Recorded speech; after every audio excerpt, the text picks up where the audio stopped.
दोस्तों, सरदार भगत सिंह का चरित्र चित्रण। सरदार भगत सिंह का नाम अमर शहीदों में सबसे प्रमुख रूप से लिया जाता है। भगत सिंह का जन्म 28 सितंबर 1907 को पंजाब के जिला लायलपुर में बंगा गांव, जो अभी पाकिस्तान में है, के एक देशभक्त सिख परिवार में हुआ था, जिसका अनुकूल प्रभाव उन पर पड़ा था। उनके पिता का नाम सरदार किशन सिंह और माता का नाम विद्यावती कौर था। यह एक सिख परिवार था जिसने आर्य समाज के विचार को अपना लिया था। उनके परिवार पर आर्य समाज व महर्षि दयानंद की विचारधारा का गहरा प्रभाव था। भगत सिंह के जन्म के समय उनके पिता सरदार किशन सिंह एवं उनके दो चाचा अजीत सिंह तथा स्वर्ण सिंह अंग्रेजों के खिलाफ होने के कारण जेल में बंद थे। जिस दिन भगत सिंह पैदा हुए, उनके पिता एवं चाचा को जेल से रिहा किया गया। इस शुभ घड़ी के अवसर पर भगत सिंह के घर में खुशी और भी बढ़ गई थी। भगत सिंह के जन्म के बाद उनकी दादी ने उनका नाम भागोवाला रखा था, जिसका मतलब होता है अच्छे भाग्य वाला। बाद में उन्हें भगत सिंह कहा जाने लगा। वो 14 वर्ष की आयु से ही पंजाब की क्रांतिकारी संस्थाओं में कार्य करने लगे थे। DAV स्कूल से उन्होंने 9वीं की परीक्षा उत्तीर्ण की। 1923 में इंटरमीडिएट की परीक्षा पास करने के बाद उन्हें विवाह बंधन में बांधने की तैयारियां होने लगी तो वह लाहौर से भागकर कानपुर आ गए। फिर देश की आजादी के संघर्ष में ऐसे रमे कि पूरा जीवन ही देश को समर्पित कर दिया। भगत सिंह ने देश की आजादी के लिए जिस साहस के साथ शक्तिशाली ब्रिटिश सरकार का मुकाबला किया, वो युवकों के लिए हमेशा ही एक बहुत बड़ा आदर्श बना रहेगा। भगत सिंह को हिंदी, उर्दू, पंजाबी तथा अंग्रेजी के अलावा बांग्ला भी आती थी, जो उन्होंने बटुकेश्वर दत्त से सीखी थी। जेल के दिनों में उनके लिखे खतों व लेखों से उनके विचारों का अंदाजा लगता है। उन्होंने भारतीय समाज में भाषा, जाति और धर्म के कारण आई दूरियों पर दुख व्यक्त किया था। उन्होंने समाज के कमजोर वर्ग पर किसी भारतीय के प्रहार को भी उसी सख्ती से सोचा जितना कि किसी अंग्रेज के द्वारा किए गए अत्याचार को।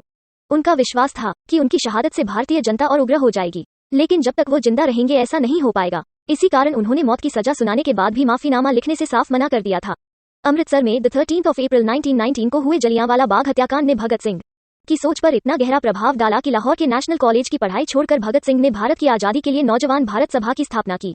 काकोरी कांड में राम प्रसाद बिस्मिल सहित 4 क्रांतिकारियों को फांसी व 16 अन्य को कारावास की सजा से भगत सिंह इतने ज्यादा बेचैन हुए कि चंद्रशेखर आजाद के साथ उनकी पार्टी हिंदुस्तान रिपब्लिकन एसोसिएशन से जुड़ गए और उसे एक नया नाम दिया, हिंदुस्तान सोशलिस्ट रिपब्लिकन एसोसिएशन। इस संगठन का उद्देश्य सेवा, त्याग और पीड़ा झेल सकने वाले नवयुवक तैयार करना था। इसके बाद भगत सिंह ने राजगुरु के साथ मिलकर 17 दिसंबर 1928 को लाहौर में सहायक पुलिस अधीक्षक रहे अंग्रेज अधिकारी JP सैंडर्स को मारा।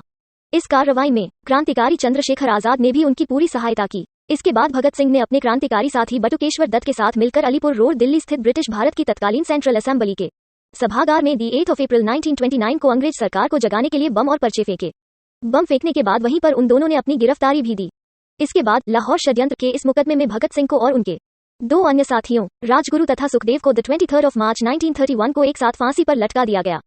यह माना जाता है कि मृत्यु दंड के लिए 24 मार्च की सुबह ही तय थी, लेकिन लोगों के भय से डरी सरकार ने 24 मार्च की मध्यरात्रि ही इन वीरों की जीवन लीला समाप्त कर दी और रात के अंधेरे में ही सतलज के किनारे उनका अंतिम संस्कार भी कर दिया।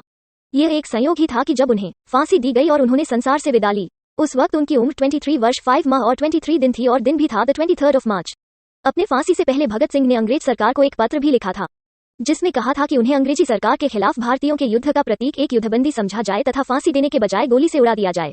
लेकिन ऐसा नहीं हुआ। भगत सिंह की शहादत से न केवल अपने देश के स्वतंत्रता संघर्ष को गति मिली, बल्कि नवयुवकों के लिए भी वो प्रेरणा स्रोत बन गए। वो देश के समस्त शहीदों के सिरमौर बन गए। भारत और पाकिस्तान की जनता उन्हें आजादी के दीवाने के रूप में देखती है, जिसने अपनी जवानी सहित सारी जिंदगी देश के लिए समर्पित कर दी। उनके जीवन पर आधारित कई हिंदी फिल्में भी बनी हैं, जिनमें the legend of Bhagat Singh, शहीद भगत सिंह आदि। आज भी सारा देश उनके बलिदान को बड़ी गंभीरता व सम्मान से याद करता है। Heart folded hands heart.